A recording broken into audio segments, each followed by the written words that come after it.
Welcome to Bods, Crabcakes, and Sports, where husky middle-aged men share insight on the latest Baltimore sports news. From the bank to the yard and beyond, we're breaking down the Ravens, Orioles, Terps, and more. Baltimore's best sports podcast starts right now.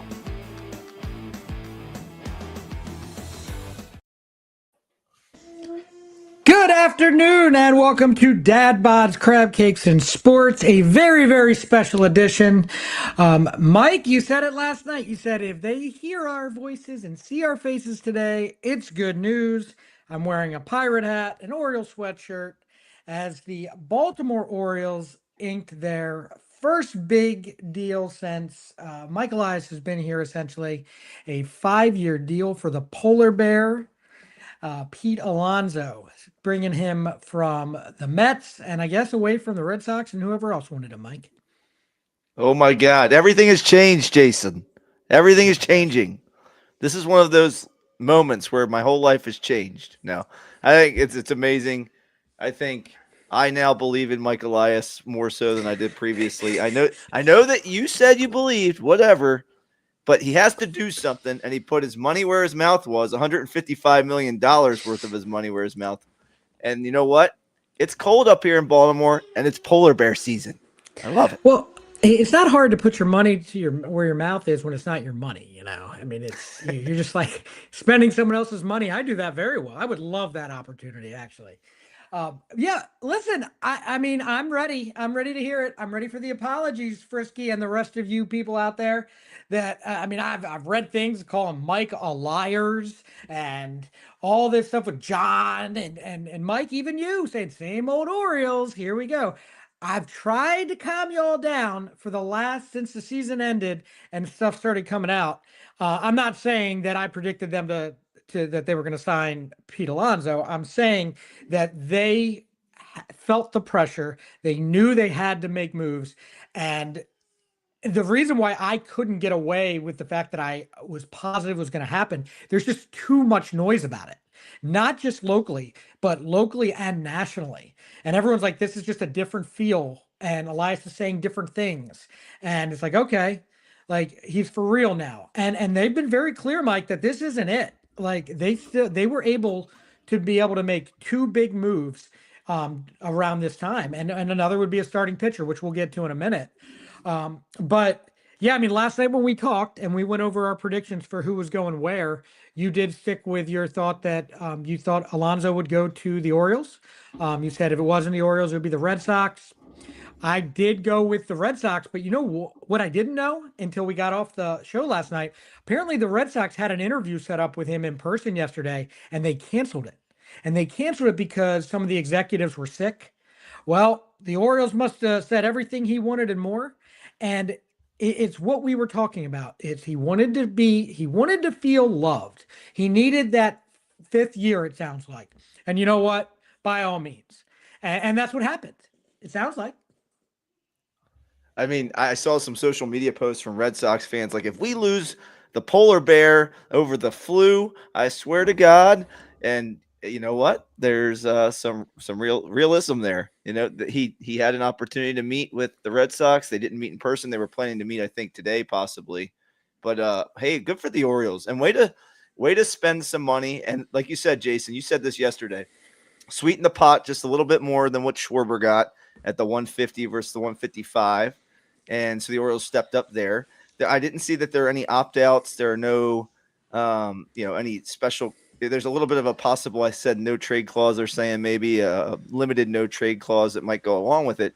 But basically, you're paying him $30 million a year for the next 5 years. 31, I guess, $1 million a year for the next 5 years because he's a little more than Schwarber. But you have a middle of the order hitter that can protect Gunnar Henderson and whoever else they want to put in front of him. And it's a real bat, what we've been clamoring for forever. I looked at my notes, Jason. December 11th, 2024, I wanted Pete Alonso in Baltimore last season, and I was thinking 3 years, $70 million. I was a little bit off, obviously, but he had a great year, obviously, this season, which really just pushed him over the edge and got him what he wanted. And he had a chance to sign an extension with the Mets in 2023. He didn't sign it, and he ended up winning because he bet on himself this offseason, and he put up great numbers. Right. And I believe last year there were two teams that offered him 3 years, the Blue Jays and I think the Mets. And he was stuck on the 5 years. I don't know why everyone is, unless I'm missing something, everyone was fixated, all these organizations, on 3 years for this guy. Well, now he's a year older and the Orioles went five. And you know what? I don't want to hear, like, I am conscious of years. When it comes to pitchers, I don't know how many times I have to say it. But when it comes to batters, if you're willing to give a 33-year-old Kyle Schwarber or 32, whatever he is, 5 years, you sure as hell are going to give Pete Alonso 5 years. I meant to get their numbers side by side. If you go back 5 years, I'm almost sure that Schwarber is going to have a lower batting average, but probably more home runs in spurts. They both had 50 home run seasons. So they're probably pretty similar, but I do think that Alonso has a higher batting average overall. What this does, no matter what you want to do for this offense, man, I've seen some things where if they kept things the way they're going, well, first of all, Tyler O'Neill's not in the lineup, it sounds like, but you have like Tyler or Taylor Ward batting fifth, and then fourth is Alonso, three is Gunner, Westberg in the two spot, and Holiday in the one. I mean, if all of those guys improve and stay healthy, that's going to make Gunner really, really good. Like you're looking at an MVP candidate again because Alonso is better than Santander was. So I don't know, Yeah, Mike. It's I like Gunner in the three hole. I just am a traditionalist. I love to see him hit the best hitter in the three hole. But I know that baseball has moved on and said maybe your best hitter goes into the two spot, and I'm okay either way with that. But you're stacking Holiday, you're stacking Westberg, you got Gunner, you've got the polar bear now in the middle of the lineup, and then beneath them you got Ward, you got Adley. Your lineup is just so much better top to bottom when you sign a real bat and you have that force in the middle of the lineup. And I agree with you, Jason, on the fact with the years. The other thing about Alonso is he's a power bat. Power bats tend to last longer because they can go to a DH position and they can a lot of times extend their career by maybe a year or two by just being a full-time DH, which the Orioles can do with Pete Alonso if his play declines. He wasn't, he's not an all-star gold glove caliber first baseman. He's an all-star caliber hitter. But you know what? We can take that and then use the power piece to his game and just use that to extend his career potentially. Whereas if you have a guy who is a speedy guy or hits for average, he's a toolsy guy, he might not last quite as long as a guy with power numbers. right. And I mean, when did we start getting worried about the age 36 being like some massive drop off? Even John is writing on Facebook, on our Facebook page, that like this could be Chris Davis 2.0. At what point? At where do you think that this is even a possibility? I'm pretty sure the guy hasn't hit less than 30 home runs in the last 5 years. And it wasn't even like close. So No, he said, here you go. Last 5 years, 38, 34, 46, 40, 37. He hit 16, but only played in 57 games in 2020 because of the shortened season. And then he had 53 home runs in 2019. So 5 years removed from that, right? 6 years removed from that. Fine. He doesn't need to hit 50 home runs. But Kyle Schwarber hit 50 home runs at the age of 32. So, okay. It's possible. Again, yeah. Now, I'm not saying all of a sudden he's going in a better lineup than where he was protected in New York because Juan Soto was really, really good at baseball. And so is Liriano. I mean, I would put Gunnar Henderson up there with Liriano as far as I'm concerned. But as far as You Juan mean you Soto, talking about Lindor? Lindor, I'm sorry, not Liriano. Yes, Lindor. But I mean, Soto's in a class of his own, right? So that helps. But Alonso was putting up those numbers when there was no Juan Soto in that lineup. Not concerned at all. I'm not going to sit here and say like I still wanted Kyle Schwarber ahead of him for a lot of reasons. Been there and then like been to a couple World Series, won a World Series, what he brings to the clubhouse, how he just seems like this upstanding guy, but also how he performs on the field. Alonzo, I have heard some things in the past about some attitude issues, but a lot of that could be New York. New York sucks. Okay, I'm sorry. I am not a city person, but New York sucks. Like everything Jason, about you're it. back on alienating fans again. You're picking cities again. Good. Yeah. Oh, well, yeah, look, I couldn't have been happier. The fan in New York for the Mets part of the fan, they were just like, What the hell? Like, how do you? They didn't even offer him. They said they didn't even offer Alonso because they knew he was outside of their, because they didn't want to offer more than 3 years. Like, this is terrific. The Mets are But the yeah, Mets are the Mets fans are going insane on social I media. know. They cannot believe they let Edwin Diaz go, and then you see Pete Alonso walk the next day. They've got to do something drastic to save their offseason in New York. I don't know what's going on there. It's crazy. But here's the thing, Jason, and here's the question for you: is this obviously is a big step in our offseason? What is this setting up for the Orioles moving forward? I would have to think signing a bat like Alonso not only changes what the Orioles' plans are in the offseason, but it could also change how other free agents view the Orioles as a destination after they actually ponied up and got a real legit cleanup hitter in the lineup. Right. No, I mean, I think batting wise, I think this is probably it, right? I mean, unless they need outfield, infield depth or something like that. But as far as like adding to the main everyday lineup, I think this is probably it. But I mean, as far as free agent pitching and knowing that you're going to have this lineup behind you, defensively, they'll have to figure it out because you want to be good defensively when you have pitching, like good pitchers wanting to come. But yeah, I do. I think you're right, Mike. It does lead to be like, okay, they're serious. Oh, and by the way, they're willing to offer us money. This is what I've been trying to say for the last couple months. Don't go out and get who Mike wants or who Jason wants or who all the fans want. Identify who you know is going to make your team better in your mind and go get those guys. And from day one of the winter meetings, that's what they've done. I see no reason for them to slow down, Mike, when it comes to the starting pitching that's still out there. Well, I mean, they absolutely are still in, according to the baseball experts at the winter meetings. They're still in on Framber. They're still in on Michael King, potentially. They're still in on Ranger Suarez, particularly. His name, I think, has been mentioned maybe more than the others. So it sounds like, and Elias even said when he was asked, would you be willing to spend on a bat and an arm, big money? And he said, absolutely. So to me, I feel like they're finally coming through on some promises. Maybe a year late for me, but you know what?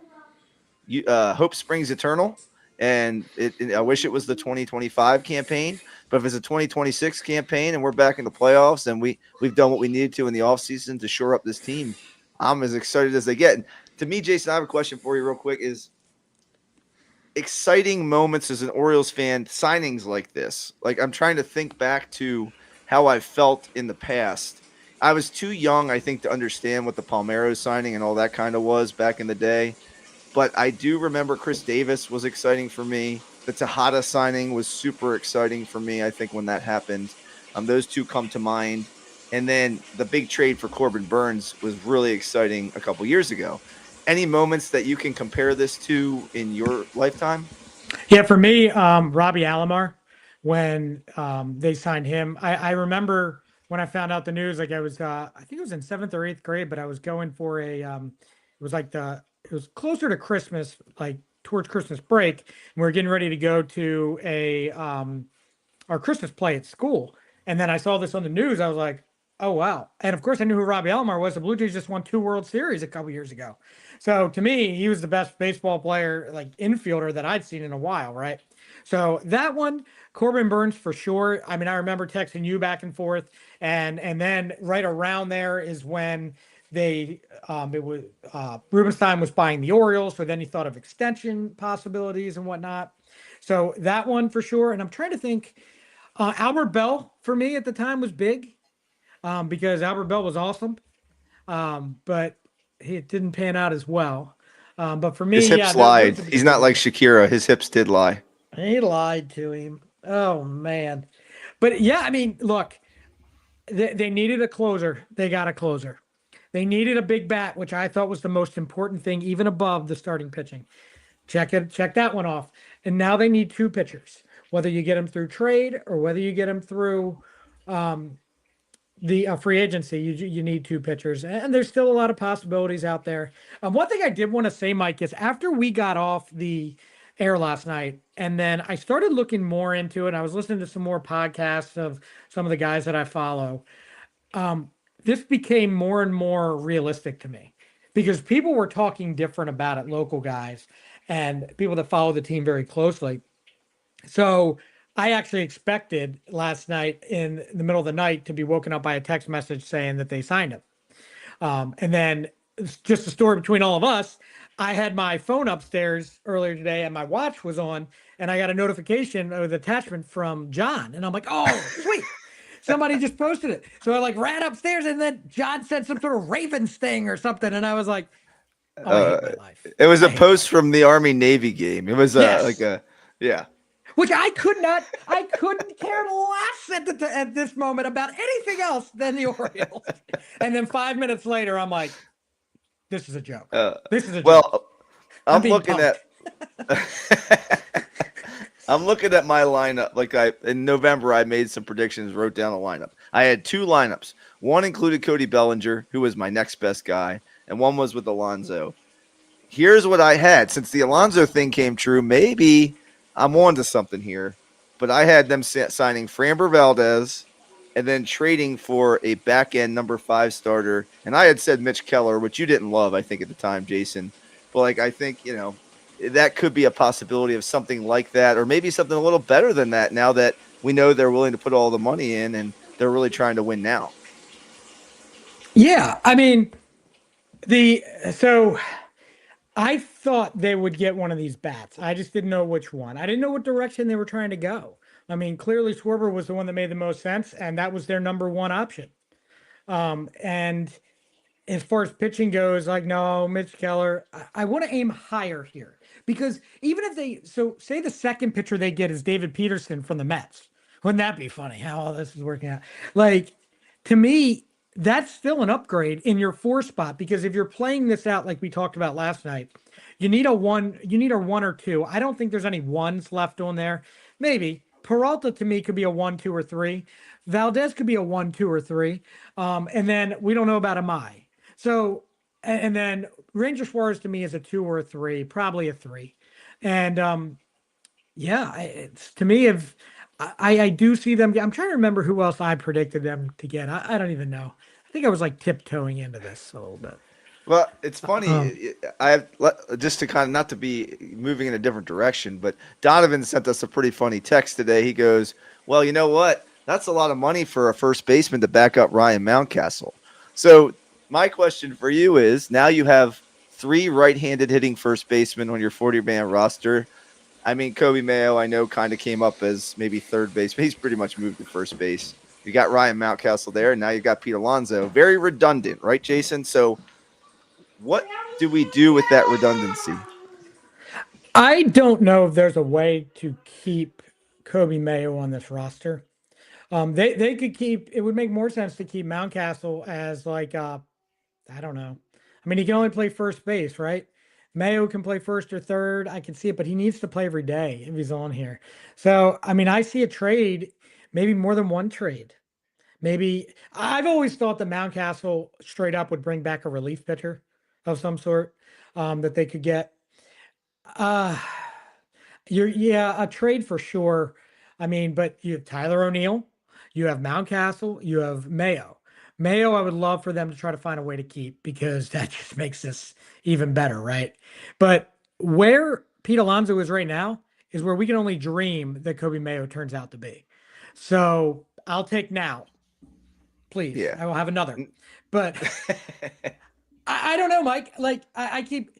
I mean, Peralta. See, but now I'm more apt. You know how I am about multiple years for pitchers. I'm cool with a 1 year rental deal now. Now I don't think that those guys or a combination of those guys will lead to Scooble. If you could get, if you ship off Mayo, I mean, they don't care about Mountcastle. Maybe they need it. Maybe they need the offense. He's a throw in any deal. He's not that important. Right. And I don't know about Tyler O'Neill. I think one of those 3 guys will be here still. And then a bunch of prospects you could maybe have, but I don't know what prospects. So I don't really the 1 year of Scrooble thing, but it's starting to make sense to me that it could be a possibility now. Because now whenever they sign the offensive player to replace the other offensive players, that's what I was concerned about. And they did that. Now, outfield still to me is something that's kind of you can't lose any outfielders unless it's Tyler O'Neill because you have players you can mix. Unless it's Beavers. So if you trade Beavers, Mayo, a couple other prospects, something like that, I know you'll get Peralta, but that's too much for me. Well, I I know mean, you get Cabrera, but that's too much for me.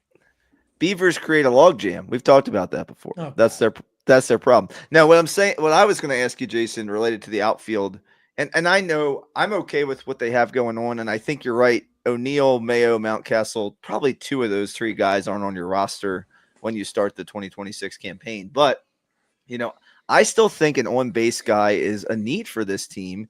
And could it be that they're going kind of all in this year where you make a move where maybe you take a Kowser and you trade him for like a Quan or like and package him with somebody and you try to get somebody who's an on base guy for your outfield?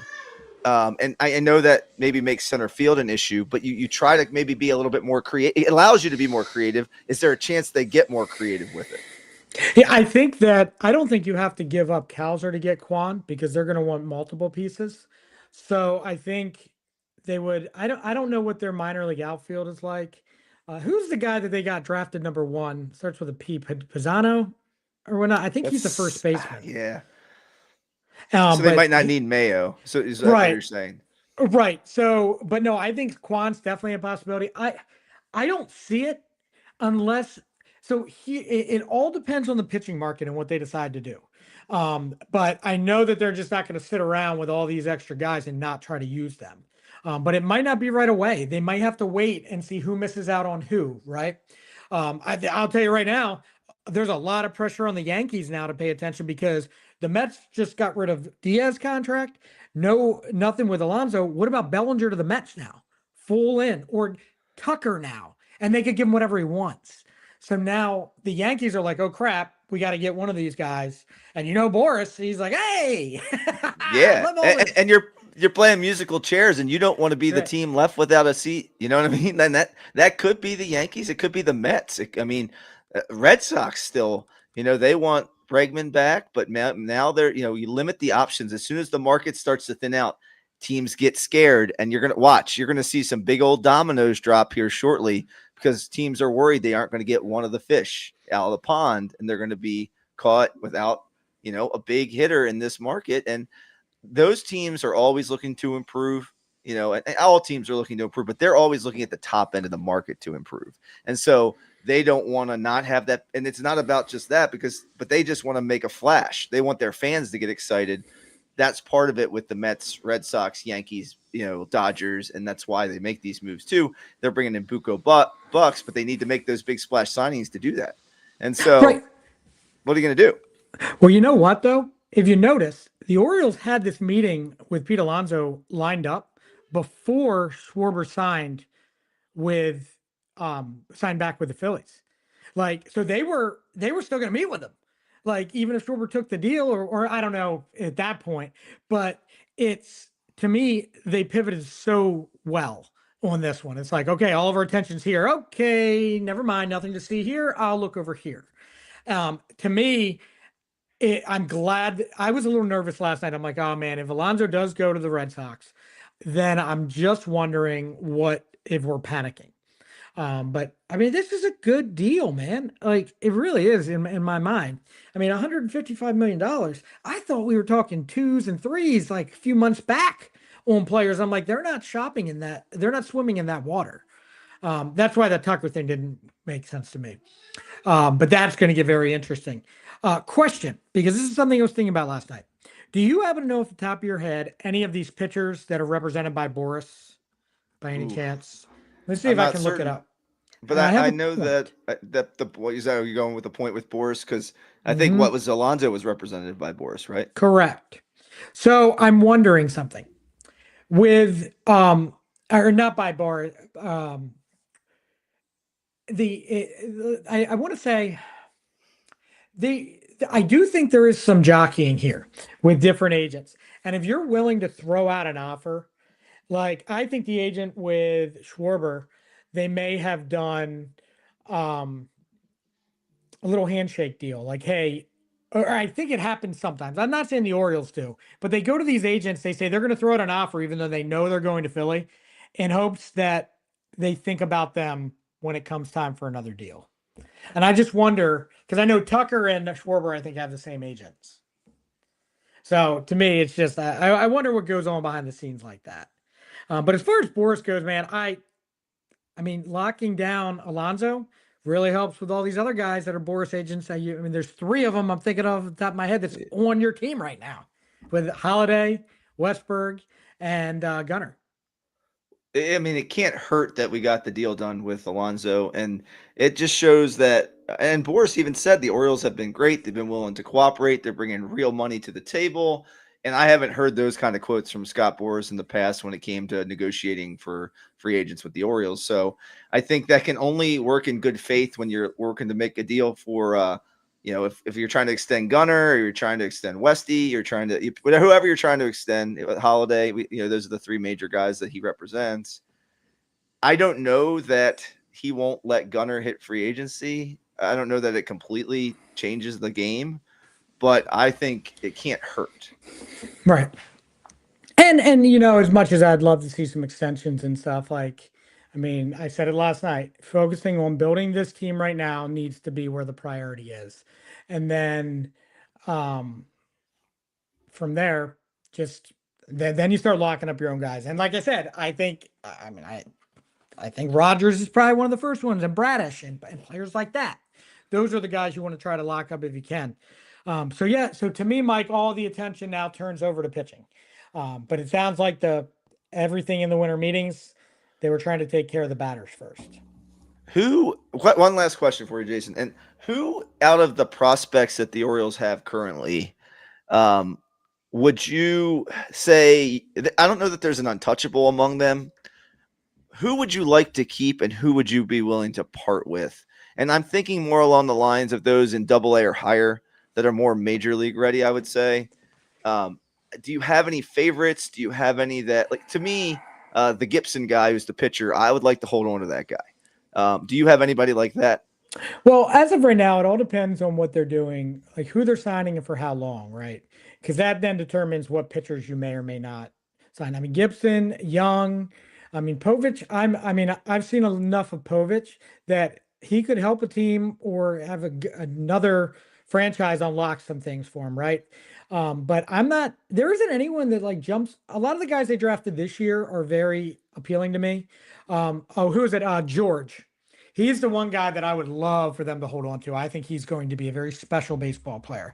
And he was very unassuming what he's done. But Enrique Bradfield, right deal, bye. Like I'm not impressed like by the Kenny Lofton type skills. It's like I think you can find that elsewhere. Um, I'm not trying to poo-poo the organization here. I'm just trying to there's no one that just jumps out ready to make that jump. Like, oh, so Sure. and so, like, but we didn't expect Dylan Beavers, Mike, to make that jump last year like this. So maybe there's somebody. I mean, Nate George, like, that's the one guy I wouldn't want them to get rid of. Well, he Trey had like Gibson, 50 yeah. stolen bases, right? In like hmm 80 games or something like that. That's ridiculous. And he hits piss missiles as well. Official That's term, it said piss it missiles. in baseball reference. You looked that up, hmm right? That's what it said. Piss missiles. Correct. Yeah. Yeah, So man. I mean, good things so far. I think this will calm everybody for a little bit. But I don't think I mean, by all means, I don't think they're done. I mean, they've given us no indication that they should be done, right? And everyone's saying they're in on everyone. Um, I do think they might be done on the batting side.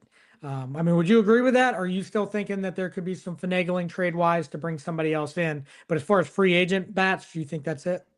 I think free agent bats are done, but I do think there is a possibility that they have they have a log jam, like I said, in certain positions, first base and outfield, really, where they could maybe just change some things up a little bit. Maybe they have a different idea of the type of hitter they want to maybe supplement in the lineup. So I think that could happen, but I really don't think they're going to go out there and sign a Bregman or surprise us by signing Tucker too. Like I'm not sure that those things are realistic, but I do think that there might be, then there could be like a low, down the bottom kind of bat. Like, I don't know, the Royals just re-signed Yastrzemski, something like that along the lines of that type of deal. But I don't think there's anything crazy going to go on. And just real quick, as far as the prospects, I'm okay to part with Beavers for the right deal. I will part with Mayo for the right deal. I will part with Povich for the right deal. McDermott. I'll part with any of those guys for the right deal. And I'm not super sold on, all those guys. Kerstad is a throw-in probably at this point. He's probably not even worth like saying he's a headline or anything like that. So I I am okay. I agree almost with everything, and I'm pretty much everything. Like the right deal for me for Mayo, true. But I would want to shop at a very high end if I'm giving up Mayo. I'm not okay with giving up Mayo in the Cabrera deal. I don't think, unless it's just Mayo. If you're giving up multiple guys, like I mean, I'm thinking if you want to get in the scuba market, Mayo would be involved. If you want to get involved, the Freddie Peralta might cost Mayo, but I want guys like if they're going to go out and get a Joe Ryan, Mayo can be in that deal because you have control of Joe Ryan for multiple years. Like that's what I want. The rental for a guy like that, that would yeah. upset me a little bit. But And ketchup, mustard, they're great condiments, but mayo's butter. the best. Yeah, right. Oh, Michael, I tell you. All right. Well, fan freaking tastic. I don't know what else to say. Like this is good stuff. No doom and gloom here, boys. And Michael, no more sadness. Now I'm No more happy. depression. Good. Nope. Well, make it last up until My headaches are April. gone. April. The stress is out of my neck. I'm not sure what's going on. I don't know if it's related. We've never podcasted 2 days in a row. I'm a happy guy. Yes. Well, let's hope for three. I do. I do think that things are going to slow down for them a little bit. They shouldn't though. They only got one player. like, yes, they spent money, but I mean, something tells me they want to leave there with a starter. I just don't know if Major League Baseball is ready to pivot to certain free agents yet, because no one's really going after the starters yet. And it's funny how things work. They kind of like follow each other along. Like, Yes. oh, okay, now it's like a fantasy draft where they go on runs for certain things. So good stuff. All right. Anything else you want to add, Mike? No. I'm super pleased with the signing today. Hopefully it's more to come. And you know what?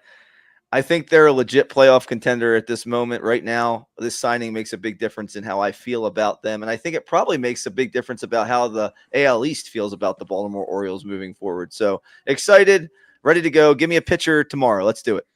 Outstanding. Oh, one more thing before we go. I missed it here because, again, I want to know what you guys think. So put it on our Facebook page, send us an email, do all that fun stuff. But now Greg, he asked us here, he said, what do we think about the Cabrera deal? And we talked about it a little last night. I'm more optimistic, I think, than Mike is on Cabrera. Mike's cautiously optimistic, I think, because of some past arm issues. He's 27 years old with 4 years of control. That is very exciting for me. He's always been one of the guys that I've paid a lot of attention to. Can be had for the right price. I'm not ready to mortgage the future, but once again, by bringing in Pete Alonso, it makes things more interesting on what you may ship out to the Marlins or something. Mike, do you want to add anything to that? No, I love that. Just, send in your trade ideas. Tell us what you're thinking. Is there a possible deal that could be swung for one of these starters that are rumored to be on the trade market? Do you think we need to go after a veteran bat for the outfield, or would you rather see us trade for multiple pitchers? Is there another way to make this lineup better, make this pitching staff better? Curious about your thoughts. Yes, and the polar bear is coming to Baltimore. And again, just be careful, everyone. I mean, those things are mean. Like polar bears are not the ones to screw around with. Like they don't want your hugs, okay? And they hunt human beings. Okay, they are the apex predators. Okay, so Yeah. we're not messing with that polar bear, Mike. He doesn't want to Coca-Cola touch makes you think that they just look at the Aurora Borealis and sip their sodas, but you know what? Watch yourself. Yes, they'll take your head off and hand it to you. It'll be a good time. All right. Well, on that note, for Michael Frisky, for Pete Alonso, the polar bear himself, for Jason Weisbecker, we'll see you next time.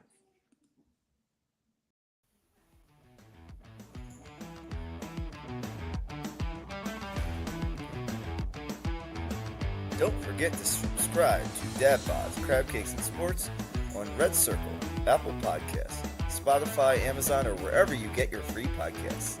And while you're at it, leave us a review. It really helps us out. We're trying to spread the good word about Baltimore sports far and wide. Follow us on social media for more behind-the-scenes actions, memes, and bad sports takes. You can find us at Dad Bods, Crabcakes, and Sports on Instagram, and Dad Bods, Crabcakes, and Sports on our Facebook page. Until next time, keep rocking those dad bods, eating those crab cakes, and never miss the game.